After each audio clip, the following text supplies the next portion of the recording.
It is time for M80 to take on NIP. Boys, how do we think this one's going to end up going? I know Jesse in particular has been doing some digging, gathering some kind of intel for us as well, especially during breakfast. Yeah, I went down to Brekkie this morning and found the coach of M80 down there. We had a little bit of a chit-chat about how this game was going to go, about how things went yesterday. And I think the big thing that he kind of stressed to me is that, they went into the game against Wolves, M80 did, with a lot of expectations. They kind of expected Wolves to play one way from what they had viewed, and then Wolves came out and they completely changed everything, right? They really weren't expecting what Wolves brought out on that map. And so today, he told me that, listen, the whole strategy is just no expectations. We're going to go and we're going to play our game. We're not going to make any assumptions about what NIP are going to end up doing. We're going to play the best siege that we can, and that's his attempt to try to turn things around here in Swiss. And despite that disappointing loss yesterday, because it will have been disappointing, whenever you lose on match point overtime in a best one, it's of course going to be disappointing. M80 are a team that we expected to be closer to the finals of this tournament, going through the upper bracket, where they've lost to a team who turned up very well on the day. That doesn't discredit them into, similar qualities of kind of the teams at the lower end of that we would consider the bracket. We would still consider they're going to come out strong, and I think that's what we're expecting from them today.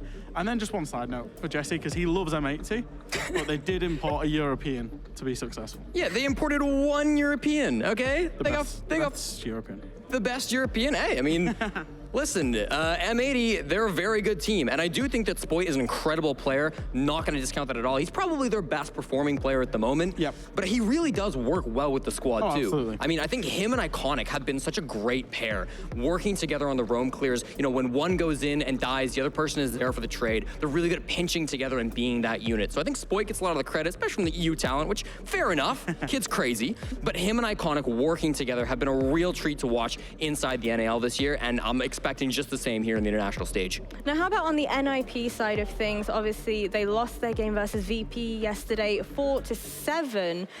Any kind of key takeaways from that matchup?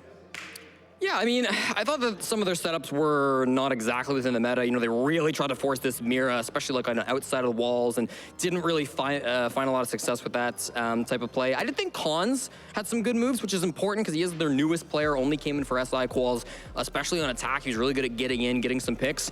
But yeah, unfortunate that defensive half from NIP just wasn't really there on Clubhouse. So I'm hoping on a new map, for NIP, that can change up.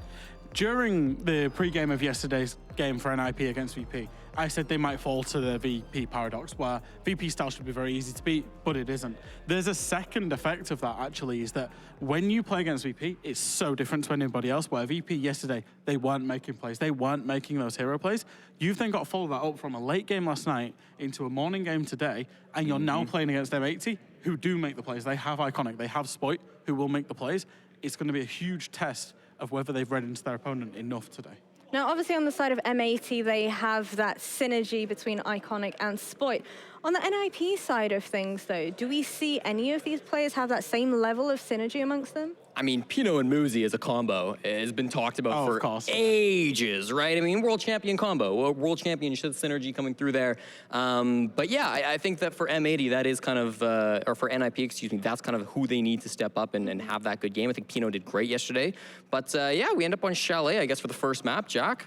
Yeah, I think, I do it a lot. I know you do your map stats. You love your map stats. I have this as #1 map preference for M80 today. So I wonder whether the fact that NIP have got there, whether their map pool actually, is large enough to actually fight M80 in the map bands. I mean, it is a good map for M80, undoubtedly. They love Chalet, but so do NIP. They're undefeated this year through 2 games, so they should feel relatively comfortable on it. Who's 2 games against? Okay, well, they beat MIBR 8-6, and they beat 7-5 over Elevate. So M80's different beasts to that, though. Yes, they very much are. Well, I think Inter and Pengu are ready and waiting. Pengu in particular knows exactly what it takes to be the best. Yeah, and Parker knows what it takes to call next. That's a throwback to an old advertisement, but yeah. You also know what to do when there's 20 seconds left on the clock. With diffuser in hand. That's correct. Such a great skill to have. You ding me for a single bit of promotional content when you've done 2 now. Back to back. 1. Again. Back to back twice. Of Not just back to back. World champion. Back to back advertisement creator. Speaking of world champions, we got some world champions here in this match. Ninjas in Pyjamas. Yeah.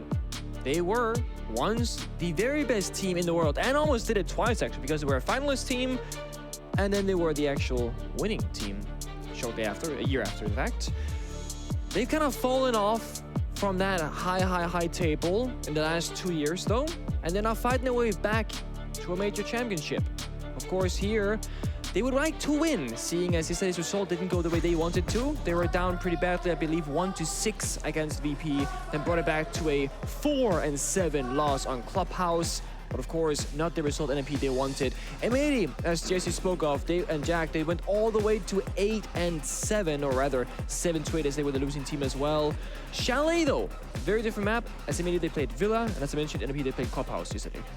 Well, I'm really excited to get underway with a Chalet matchup and see this semi-new look of Nip, who's obviously performed, I think, about where most of us expected. M80 was the team to beat for a lot of teams that I talked with behind the scenes in regards to, you know, who do you think is the real threat? Who are you most worried about? And I actually got to spend some time talking to a few teams yesterday, one of whom was M&M, actually, in their matchup. The one thing that they said to me before the match was they said they didn't think that G2 would have as slow of a day as they did yesterday, and I think they were, they were correct. I mean, G2 did end up winning the match, but here, talking to 3 separate teams, we said, who do you think is the best team in North America right now? And all 3 of them were from different regions, and all 3 of them said M80. Okay. I mean, I'm not very surprised. I, too, had very high expectations from M80 going into yesterday's game, and it was a surprising outcome against Wolves, I have to say, but I think that, you know, Jesse said he spoke to the coach and he said, you know what, M80, they were prepping for Wolves in a specific way. Instead of playing M80 Siege, they're trying to, predict what Wolves is going to be doing and therefore counter them. Whereas today, against an IP, it's going to be how M80, they want to play the game and nothing else, because they will rely upon their own skill and not read too much into your opponents. And that's tricky sometimes, because when you VOD review all these teams in international tournaments, you might think, oh, if we know exactly what they're gonna do, we can prepare for it, we can prep it, and then we can counter. But then it's match day, they don't do the same thing, and now all your prep work is kind of rough and you gotta go off it or stick to it, and it's not gonna work out. We've seen that happen so many times with so many teams. Always like a good Chalet matchup. Got to do Cafe earlier today. We got 2 more matches to go. For you and I mean, there's still 4 more after this one. But you and I in particular, we'll be doing Virtus Pro versus Wolves. Then we'll be doing Dark Zero versus Sonics. DZ versus Sonics is going to be one that, well, we've done before. Yes, we have. A good old NAL matchup. You know, I just want to take a second here, honestly, to give some praise to both Xenox and Guz. I thought they did a fantastic job with both the casts so far today, and it's cool to finally meet them, because we've never actually met them, you know, to do the pandemic and then the geographical challenges with them being in Australia. But I think for them, one of the things that they probably find coolest about this event, it's something that I found coolest too when I first started casting, was you watch a lot of these teams. Like Xenox and Guz have watched a lot of these regions, but they've never really had a chance to talk about these teams, to see them, to meet them, etc. And I think that's pretty damn cool. So not only do they get to experience their first major, and it's extremely well deserved, their casting's been top tier, but it's nice to have other teams from other parts of the world have the voices of different regional casters. Oh, it certainly is. Always love a good get together at these events, meeting different players and casters alike. Slow start here for M80. They did a tag repick onto Monty at the very last few seconds of that attack repick phase. Now, if you're NIP, Iconic actually, he opens things up onto Moosey, and Sport finds a second as well. Jesse said Iconic and Sport working together in these early duels. They do just that here against NIP. Well, that's tough going. Both Pino and Musi down for the counts, leaving just the 3 players from NIP. That core of NIP that have been together for so long, falling apart for a while. Now it's Psycho down, but Wizard is on the board as well. Down goes Iconic. Spoit answers back. Now is to secure the remainder of Psycho. Keto on that Monty, breathing down the necks of Ninjas in Pyjamas, forcing Cons to relocate down into the basement. Wizard sitting in the bomb site. He might actually be able to have a good angle here. Oh, ugly recoil control. Spoit, give him the mop. He cleans up. Round number 1 goes to M80. Just want to point out that Sport yesterday against Wolves dropped 22 kills and only died 10 times. He was absolutely popping off, and like one of the key things about Sport is that he's one of those players, if he gets in the server, locked in, activated in those opening rounds, like the very beginning, you see it there, that's gonna bode for a great game for him to come. The confidence. What? When he's fired up, when the confidence is there, that's when the entry is going to be at its best and its highest peak performance. Sport gets 3 kills in the round, Iconic 2, a literal 2v5 round in terms of in the killing department, but of course, the supportive cast of M80, they are there is strong work to play around it as a team. NIP, looking at LATAM in general, you have been screaming domestically and against like W7M for the last, year and a half, maybe longer than that. NIP should be very strong in Chalet looking at that, because LATAM has some of the best Chalet teams in the world. And if you scrim against that on a daily basis, you can definitely take this map into the international scene and expect good results. So a bit of a rough start for NIP. It wasn't necessarily a close one at that, but of course, we all know Chalet, it comes down to that early game momentum. When you find 2 opening kills and a quick spree on the attacking side, it's very hard to defend against that. It's all about the numbers advantage, especially on a big bomb side like Park Gaming, where you're gonna be spread pretty thin across the map. So they go to kitchen instead. They play the utility game upstairs. The bubble shields, bulletproof cameras, and of course those castle barricades. And they want to just lock down this small portion of the map and let M80 come to them and try and pick it apart. Well, Spoit's wasting no time whatsoever. Nick, inside of bar, inside of games, circling round. Now staying in the doorway, watching the hallway that leads on out towards the kitchen. Very typical deployable shield spot on top of the piano, dispatched by the Flores drone. Expect to see an awful lot of Flores on this map, especially if the basement bomb site opens up for these teams. Can be defended, but I think the bigger concern here is whether teams want to go there. Yeah, over in kitchen side at the moment.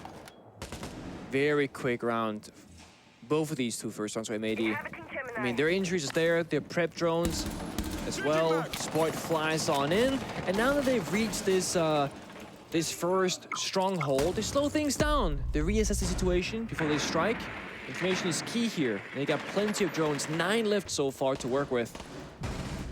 First kill goes to Khan. Spoit almost losing his life on that piano window, has to vault back into the map. Give himself a little bit of protection. There's a small opening in the office that was created by those Selmas. Spoit playing long range on that. Another member of M80 bites the dust. It's Diaz gone to Pino. Spoit taking up land. He and Gomez combining for 2 kills. It ties things up into a 3v3 with a minute to go.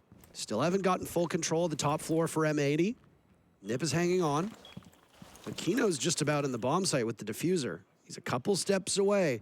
I don't know if there's a single player from Nip who has him in their line of sight.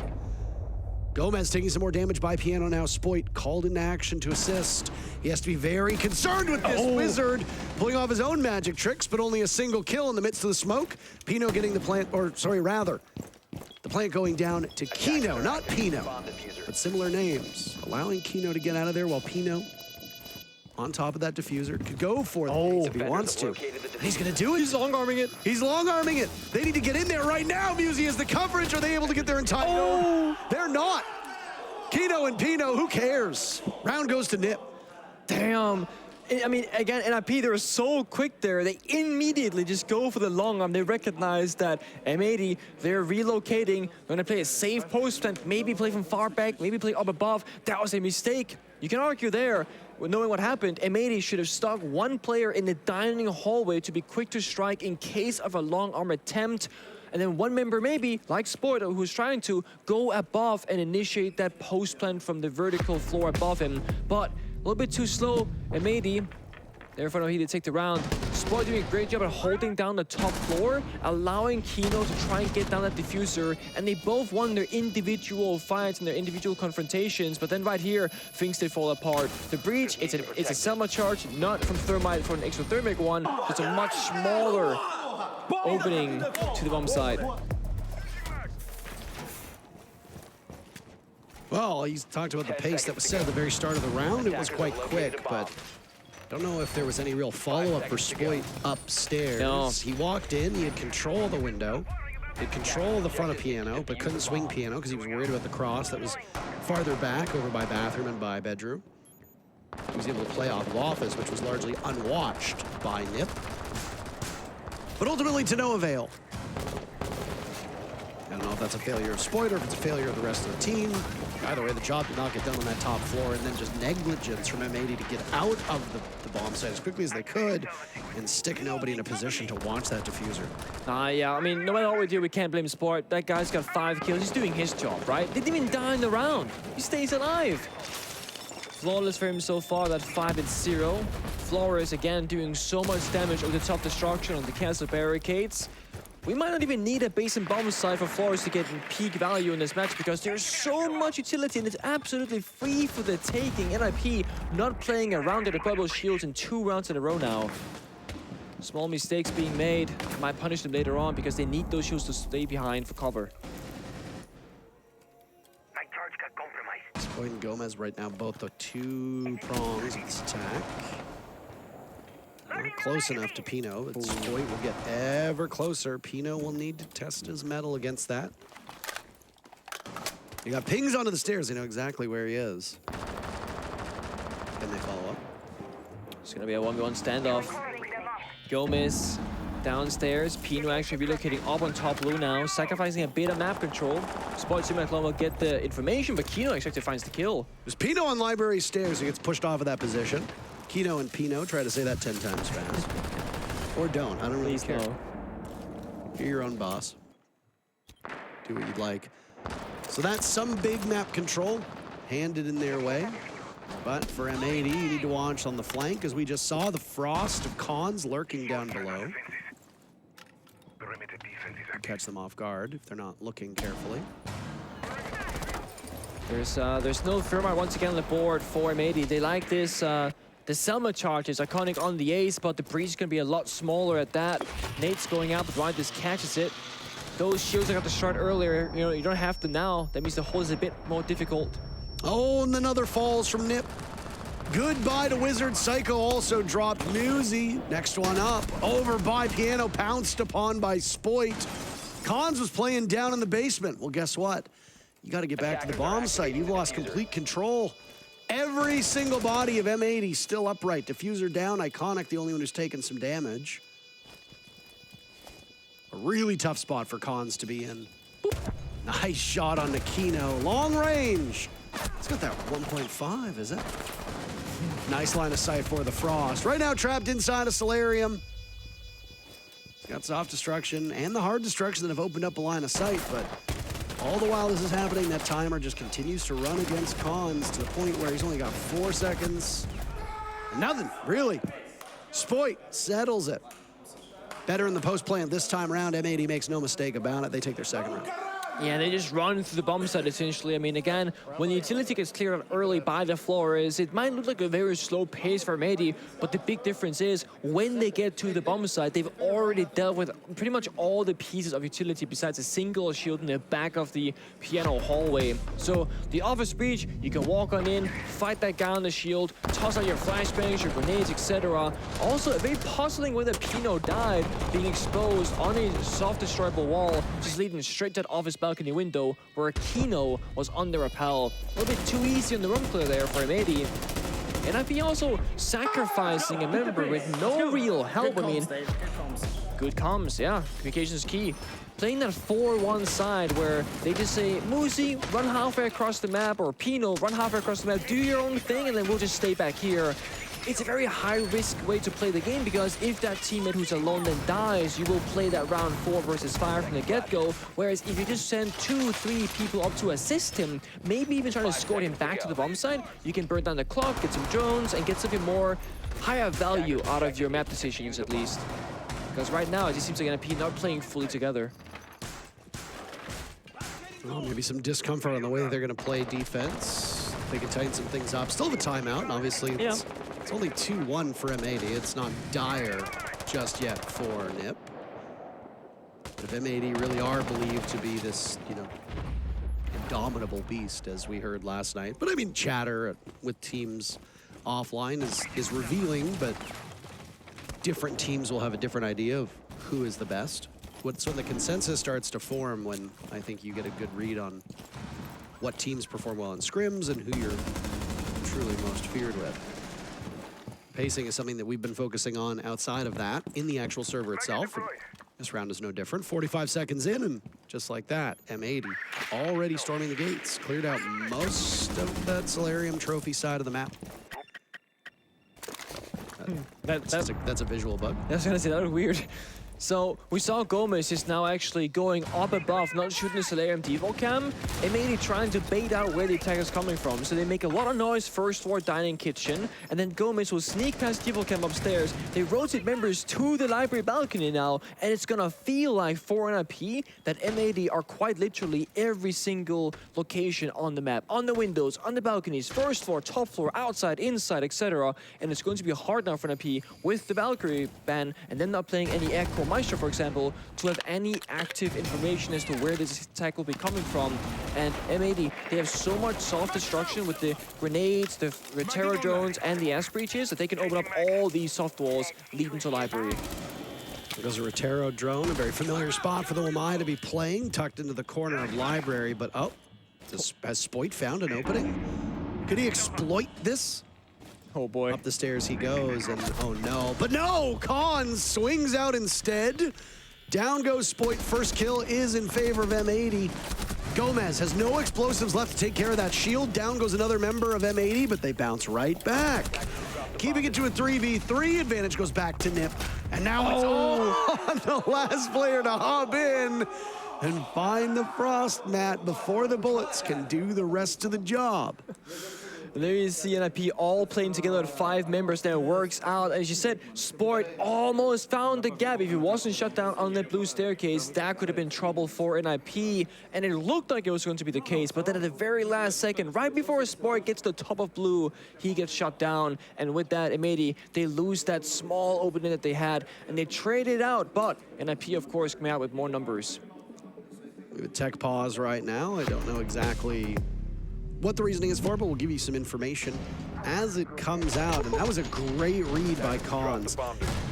They had information on Spoit. You saw that single bullet whiz by his head before he went towards library stairs, and the read was, if we can get there quickly, we can do some serious damage to him.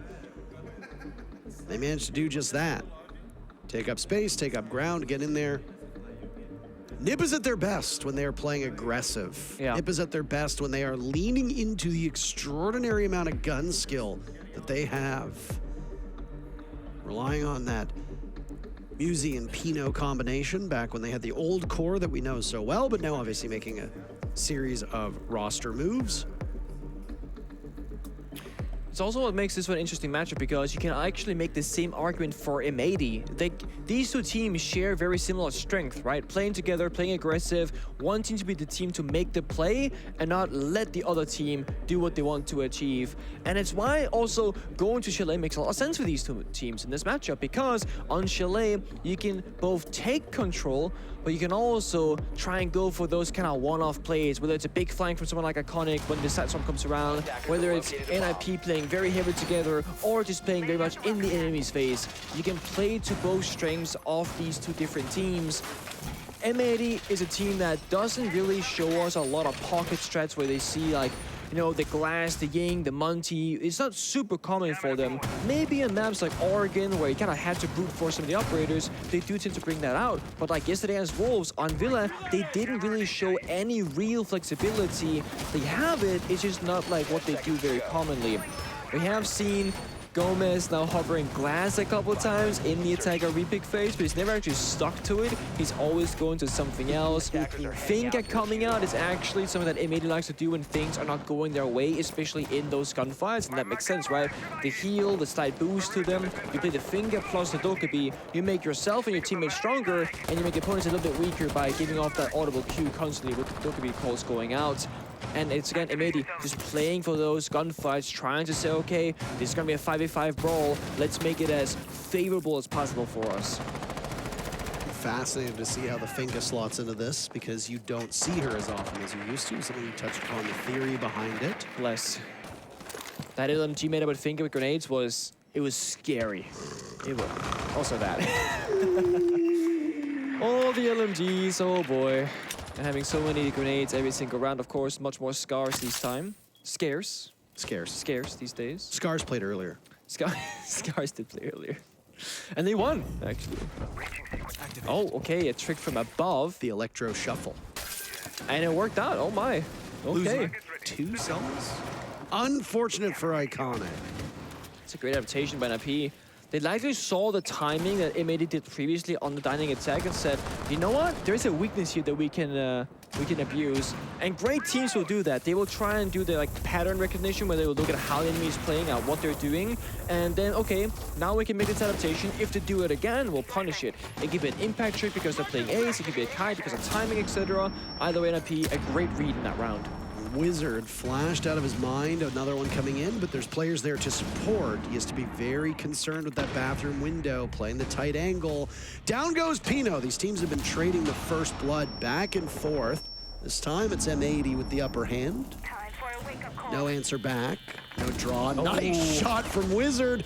He's looking for a second, and he nails it! Suddenly, Nip snaps their fingers, and everybody from M80 in the server is as good as dead. Cons looks for the run out, but he's in not the right spot for it.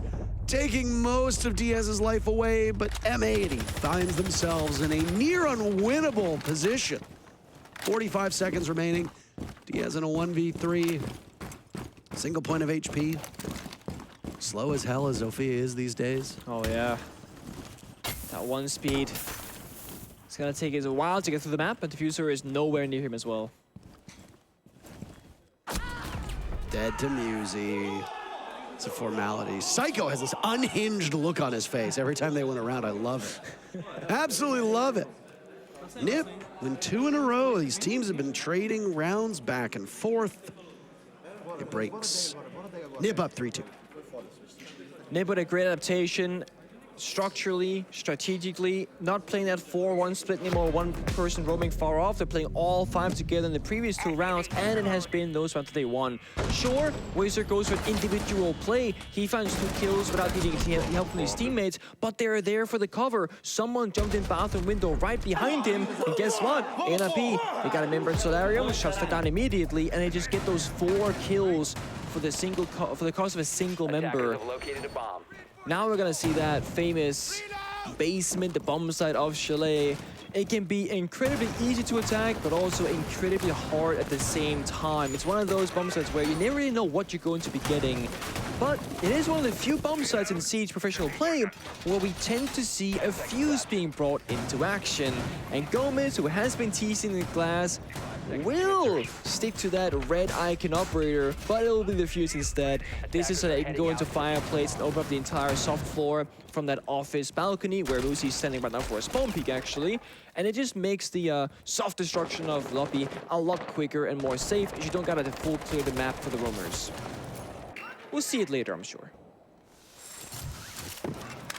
What was the scope that Mozzie Musi was running?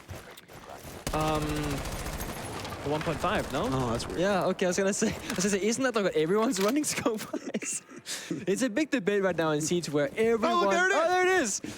If you can run a 1.5, then you must run a 1.5. That is pretty much the name of the game right now for competitive Siege. Show me a downside. There is none. I was gonna say, there aren't any. Exactly. It's that perfect middle ground between it's zoomed in more than a 1x, but not too zoomed in like a 2.0, 2.5x, so it pretty much works for everything. They should all get, you know, yeah. Never mind, I'm not gonna go there. Say it. Nerf the 1.5, do something, man. I don't know. Boo! They hated him because he spoke the truth. Yeah, anyway. Oh. This old roster, known as XSET back in the day. That's some creativity on Chalet by, or Stralos actually rather, I believe was the team that did that. Showed some creativity by using fuse charges on Chalet, and other teams have picked it up. Oh, it's this one right here. You do it top floor, and it goes down. Boom. Oh, look at that. How pretty is that? The entire floor is opened up now. One of the best hard destruction that you can ask for. Fuse, he seldom picked operator, but definitely has his uses with those cluster charges. Try again. He got the hard layer, the soft layer is there, but... The problem is that you can't put that on the soft layer because then it gets shot through. There it is. Obviously a major downside. Taking the job done, though. This is just an entry point for Kino to get the diffuser down with those smokes in pocket. Now, there's going to be 2 C4s on the side of NIP, and of course, 2 Toxic Babes. So they just find kills. They're shooting back. Spoit's in as well now, commanding the bottom stairs. Nade goes out. Diffuser getting planted. Cons is dead. 2 players remaining for Nip. Not a flawless. Muzi has something to say about that, but problem is, all you've got are guns at this point. No nitro cells, no coverage. Muzi gets a second before M80 drags him down. First half, 3-3.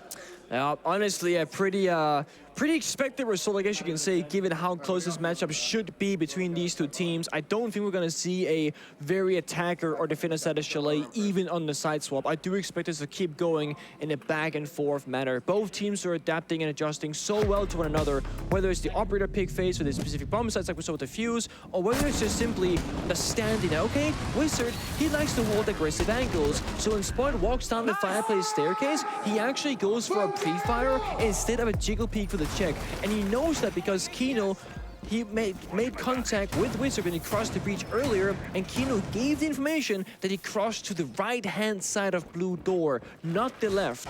That gives the entry players just a little bit more information to work with, to walk down, take that pre-fire confrontation, and get that kill guaranteed. So 2 openings again for M80, secures the round. That has been their biggest driving force to win these attacking rounds for them. Have a quick rehost, and then we shall be right back. We're not going anywhere. Nope. See, because the way you said that, Nick, Sounds like we're going to a break. Lead them to believe that you were... Well, we are back in the server. We're not going anywhere, unless, of course, somebody, you know, steps over a cable or cuts it or slams the PC with his leg. Yep. That was a good old meme from a while back. Back when we played Online Siege, some teams... Oh, I fell and I pulled the cable out of the back of my computer. Whoopsies! Oh, I ripped the power cable. I don't know how that happened, too. Yeah. Can't do that on LAN. It's too suspicious, you know? And also, nobody wants these rehosts. Not the viewers, not production, not the fans, not the casters. Everybody wants to be in. Maybe I want them. Hold on. Oh, okay, hold on. Maybe I want them. Okay, why would you want them? I don't. Okay, but maybe you did, yeah. I'm sure there's someone out there being like, you know what? I quite like this because I had to pee. I ran out of snacks, so I can like now go to the toilet. I can go get my new favorite snack, and I can come back. We're right back in the action. I didn't miss a single thing. Someone surely is out there who actually, you know, benefits from this happening, but it's not us. Well, players are very quick to get back into the server. One of the benefits of playing on LAN. Kino tweeted earlier this week that he got done dirty by his barber here in Copenhagen. If you've ever felt like being nice people, go on to twitter.com if you haven't escaped that hell site yet. And send some tweets to Kino complimenting him on his hair. Tell him that his hair looks nice. So that win or lose, no matter what, Kino has something nice to look at on his phone at the conclusion of this match. That's very sweet, actually. After losing a match, and the first thing you do is like go to Reddit or social media, that is probably one of the worst things you can do as a pro player, because you're gonna get roasted. People like with good mental health who don't work in jobs that bring about intense scrutiny, they still find that social media can be a drain. Yeah. Mind vampire. Sucks your energy. I like that. It's very accurate as well. So yeah, of course, when you are working in this kind of industry, you gotta choose your social media platforms with care and take care of your brain, because you gotta spend a lot of time with that fella up there every single day. So keep him in a good spot. We're basically, there it is, straight back into the server where we left off, that 3-3 scoreline, first half in the books, and we see M80 now going to defense, starting where things just ended in the basement. Oryx showing up. One thing that we talked about earlier on in the week, and we will repeat for those that didn't tune in earlier, is that Oryx's pick rate has decreased quite a lot since losing the 1.5. And one operator whose pick rate has soared, who just so happened to get the 1.5 scope, was Wamai. Both those operators will be shown for this round. The thing is that Oryx's value on a team is not gone solely because you can't use a 1.5 scope any longer. You're still able to get around the map very, very quickly. You've still got an abundance of soft destruction that can help a site setup, but also be used for you to get out of tricky situations. You can roam really effectively because you can also hop up through those hatches. And then the T5 is basically a laser pointer. It never moves. There's no recoil. Very consistent gun no matter what site you have on top of it. So if you're going to play aggro and roam effectively, and somebody like Spoit can be very adept in that role, Oryx is not a bad operator still. No, you're right. I mean, we like to meme about how the scope matters so much, but of course, primary gadget utility matters even more. Just like this, Heartbreed's gadget from the Selma goes out, but a jammer will stop it quickly. Now, if that jammer gets cleared out later in the round, of course, those Selmas will keep going off if that were to be the case. But the big difference here between NIP and M80 is that M80 would only bring a single Heartbreacher of the Ace. When the first round, NIP bring him 2 of them, the Ace as well as the Thermite, to get open those walls. Now, we did see Kino in the very final round also bring out the Thermite, so this is probably a basement thing, which makes a lot of sense given how much hard destruction you do have. There's the nade from Uzi. That's gonna clear the jammer. That means those Selmas, they will keep opening up that exterior wall. The rest of NIP, however, are attacking the backside of the bomb site, that big car garage, the trench area, etc. The Flores drones got a fair bit of info on the site itself. Didn't really remove much utility, I don't believe, as there are no shields on the defending side. There's some barbed wire and whatnot, soft walls, but now they find Iconic on the west main stairs, trying to hold it down. Well, they also find Wizard, but in the wrong way. Gomez dies as well, real early. We're 90 seconds in, and Psycho's clearing him out on the main floor himself. Goodbye, Gomez. Goodbye, Iconic. Drones coming in as the attack right now from Nip. Looks like it'll be from the northern side of the map. That's through that wine and trench component. That's over towards Big Garage. Basically given up any execute over on the B bomb site right now. Yeah. M80 still needs to put bodies there, though, in case there's a pivot. And with a minute left, 4 players still up, Nip are certainly able to pivot if needed. Yeah, a great thing about getting your utility done early, like we saw from Psycho on the Ace, that you become this free gun. Because Psycho threw down those Selmas to get breached later on by Musi with the grenade, he can then flank Dining like we saw. And there's a diffuser going down. Goodness gracious, this is fast. Nitro Cell's not going to be able to reach. Diaz is boxed in. Spoit retaking from above, but can't get it done. Nip just cutting down M80 every single step of the way. Diaz still stuck inside a connector as that diffuser timer rings. Nice shot on the Psycho. And another nice shot on the Musi. But this is where things get a little bit tougher. 2 separate players. Tearing strips into cons as one goes from above. Diaz retaking. Pino doesn't get all the way there. He gets the job done from inside the site. M80 can't manage to do much on the retake. It's Nip grabbing the lead. Nip having such an efficient attacking round. Every single member always doing something active on the map. Flores was droning while Psycho pushed in through the top floor into that first area. Got the flank double kill. While that happened, Musi clearing a jammer for the Selma charges, where Psycho tossed them down earlier in the round, and that gives them that 2-for-1 opening kill trade, and they get dining hatch control. They actually get every single piece that they need to get the plant down, and while that happened, Cons was breaching open the trench wall to the bottom side, and that is how and why NIP could immediately go for the plant with a minute to go on the clock, and it seemingly came out of nowhere, but it's simply because that they did the steps simultaneously, where we often find teams having to go one step at a time because either they're being pushed or pressured around the map, but because Psycho was in that phenomenal position on the flank, that just really gave them all the map control they wanted all at once. And when both members of M80 fall in the roam, that means the 3 guys on site, well, they don't have a lot of tools to work with. because we saw, again, those more aggressive kind of roaming operators like the Oryx, like the Warden. I mean, sure, one can see through smokes and flashbangs, but he can't deny a plant like a smoke can, for example. So M80 not fully equipped to deal with that plant going down, and they couldn't stop it. The thing as well with the Oryx was, I mean, Nip completely bypassed the need for a roam, right? They hit the site very quickly, and then they went straight through dining, and that was it. Spoit wasn't in any position to deal with it. It was Iconic and Gomez who were in that spot. Both of them fall. They can't really do all that much. The whole idea behind that strategy that M80 was using fell apart the moment that Nip read into it and just simply bypassed it. It was really well done. Another opportunity now for M80. Try to keep these numbers close. Nip will unveil the Montaigne in the hands of Cons. Yeah, love that. I'll be silently judging and watching because I'm a big Monty enjoyer.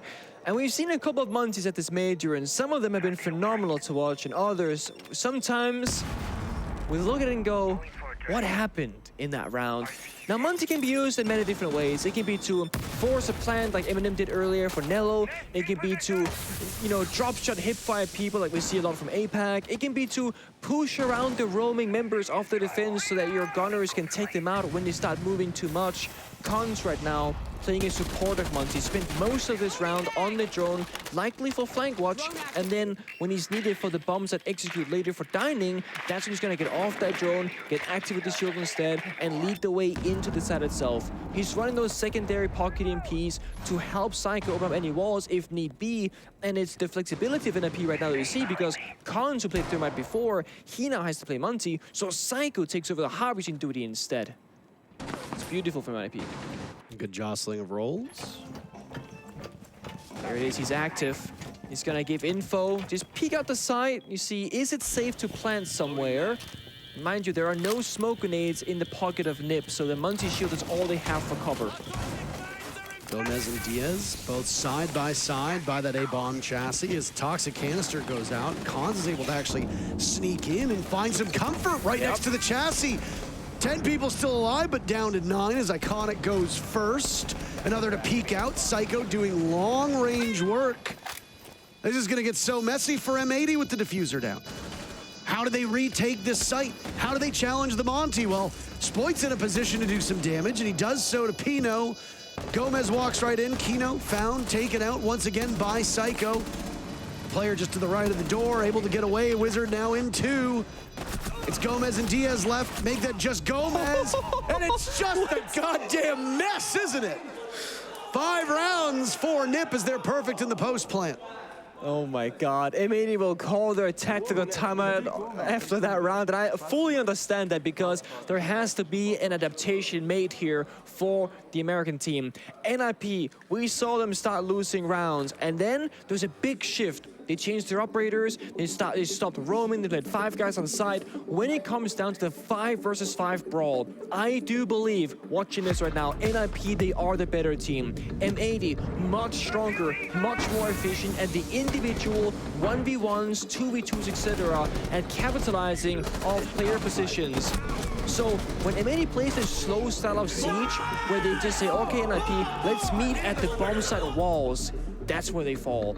2 rounds now, where NIP, they look absolutely dominant, very confident, and they get the diffuser down, they get the opening kill or a trade, and it looks like there is no struggles in the round. M80, they gotta get out there, they gotta get active, and stop them from reaching the bomb site walls in that 5v5. It's do or die on the roam, is how I see this go forward. Bar, of course, bomb site that we'll be seeing in just a second, is a phenomenal bomb site for that exact extension because the bomb site itself is actually relatively weak. So you are forced by nature to do that exact thing. Get up and get active. It's the first Solos that we're seeing in this matchup, so already a change called in from M80 right away after their timeout.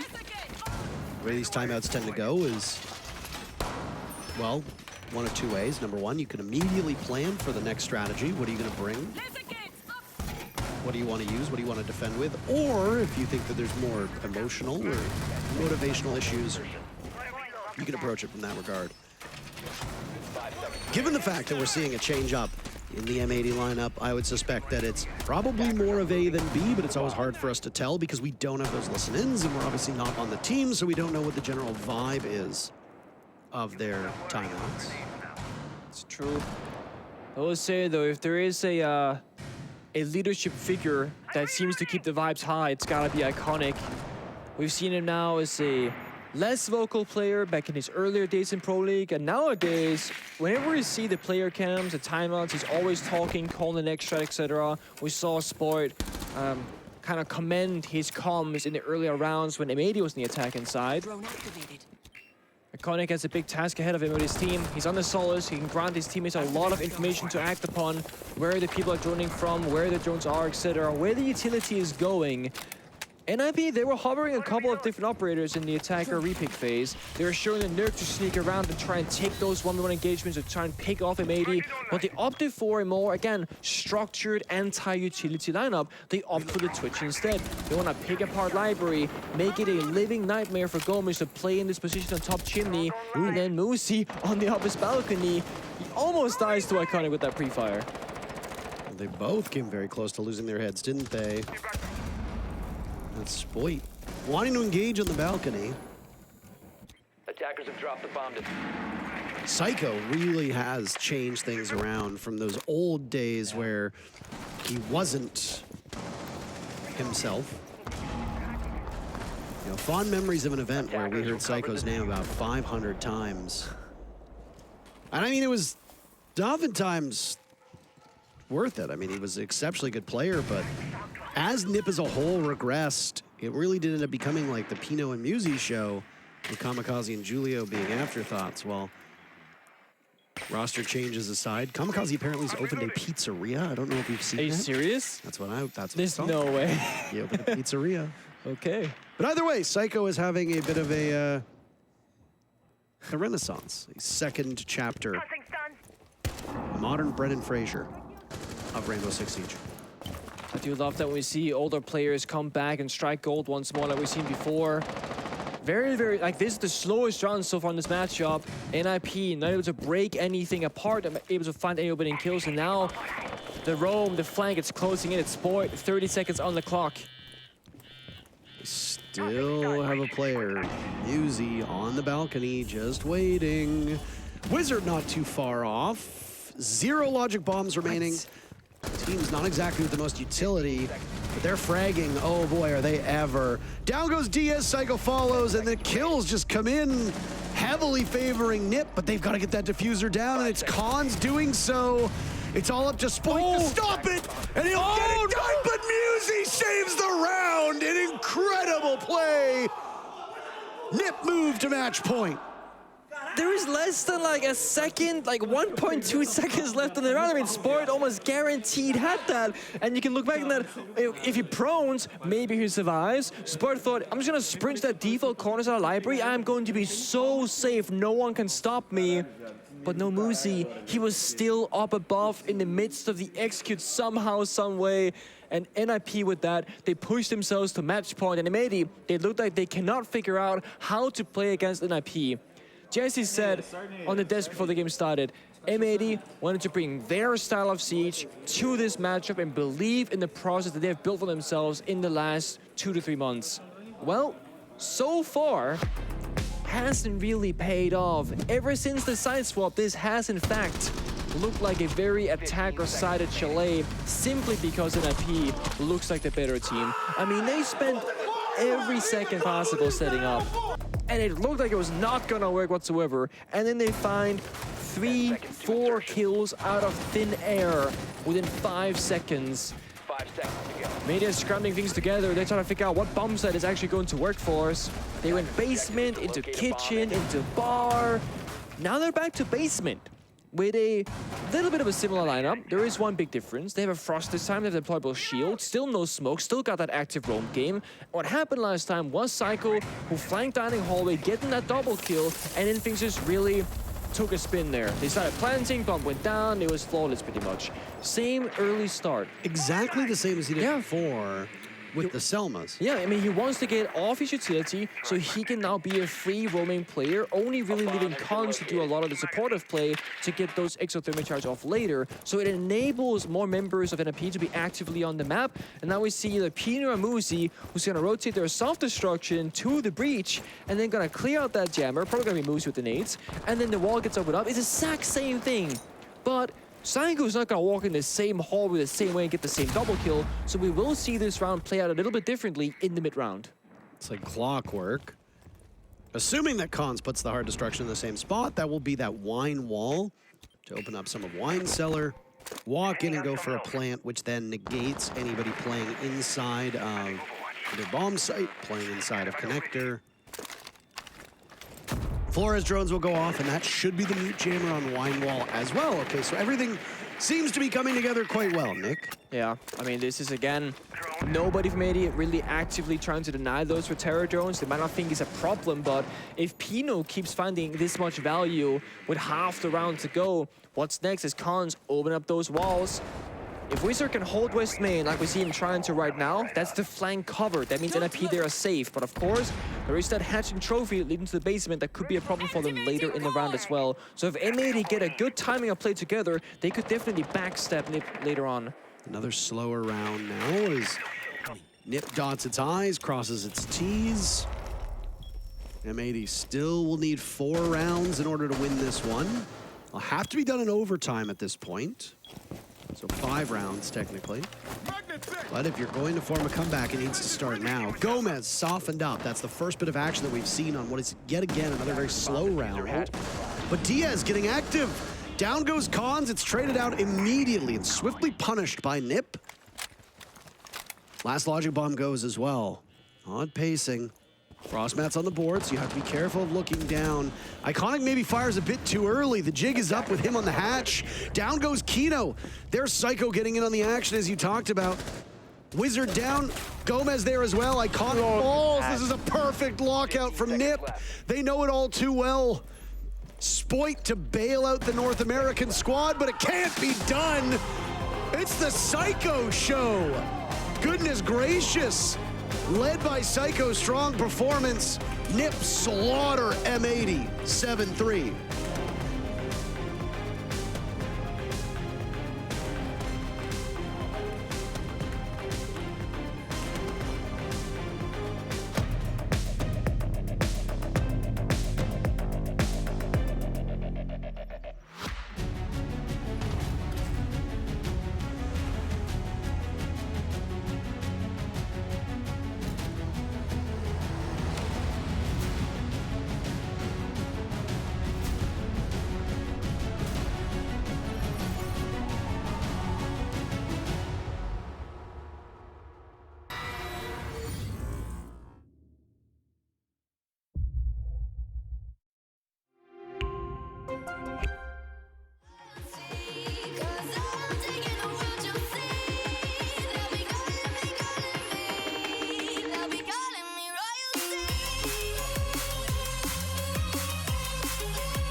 Well, I'm joined here by the coach of NIP, and I'm hoping you'll be able to give me a little bit more insight into how your team has been playing, especially when we cast our minds back to the game you ended up having yesterday versus VP. Why do you think their slowish playstyle works so well for them?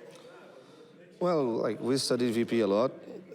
They have definitely a slow play style, but they are very explosive when they go, if you let them execute. So we thought it will be good for us because we are very used with this kind of play style.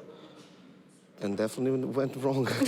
So what's the approach when it comes to countering that slower play style? What was the theory crafting kind of behind that like? Yeah, the theory craft behind was like just to delay their steps because it's really hard to play against them and trying like to punish them on those steps. They are very meticulous, you know, like they're very slow, but they do things like nearly perfection. So trying to hit them over like you know in those advanced steps were definitely not a good idea. And we just tried to slow them out and starve them so they couldn't like organize to make a great execution. And what's it like going from playing versus a team with this incredibly slow play style like VP have to then today playing versus M80? Is it a difficult transition between the two? I think it's not because we are very used with this changing in Brazil. Like in BR6, we have teams that play very fast paced, and you have like teams that play in a very slow pace. So this is kind of we are very used to do this changing. You know, I think it's harder for the international teams when they play against us, like to know when we're gonna play slow pace or when we're gonna play fast pace, than for us. So taking a look at last year's results in particular, it wasn't necessarily the most comfortable of journeys for you finishing last many times in the Brazil League. What's the kind of journey been like to get from where you were last year to kind of being able to beat teams like M80 here today? Yeah, last year I was playing against those guys. I know from NIP, they are like legends in Brazil and for the entire sport, but they have like a really tough year. This year we had a really slow start as well. We finished in last place in BR6. Before coming here, of course. But I have like 5 very talented players. I have a great analyst as well. So we put like a year of work in 2 weeks. Yeah. And we managed to win 2 qualifiers in LCQ and reach a decent level to play at the major in a short amount of time. So I'm very happy because I have those guys working with me and to work with them as well. Yeah. Well, congratulations are in order for yourself and the team. Once again, thanks for joining me. Thank you. I appreciate it.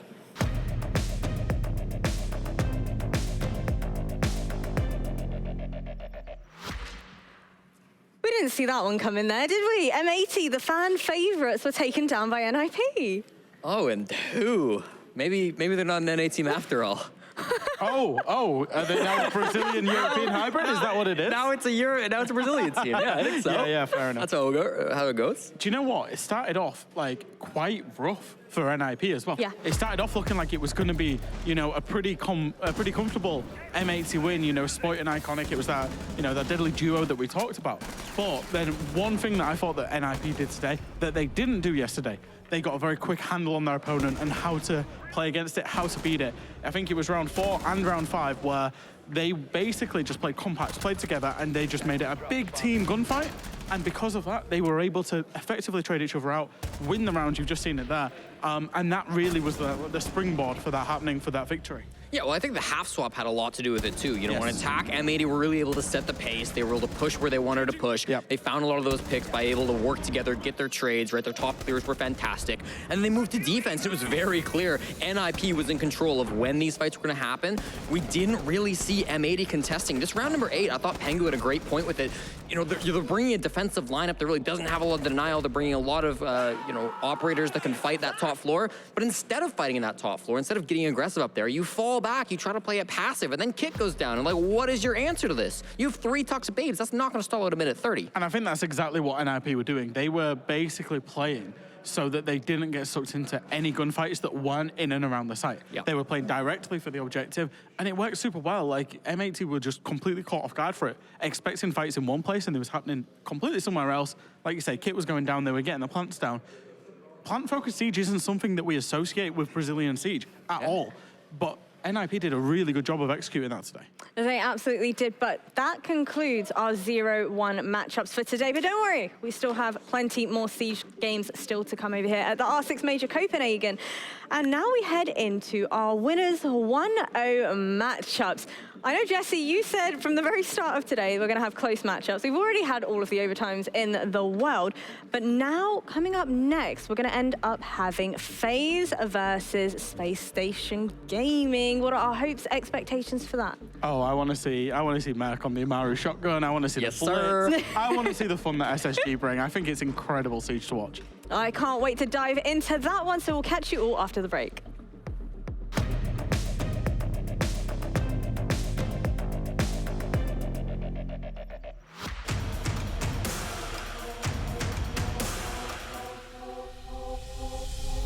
Welcome to Hit for Six. Today,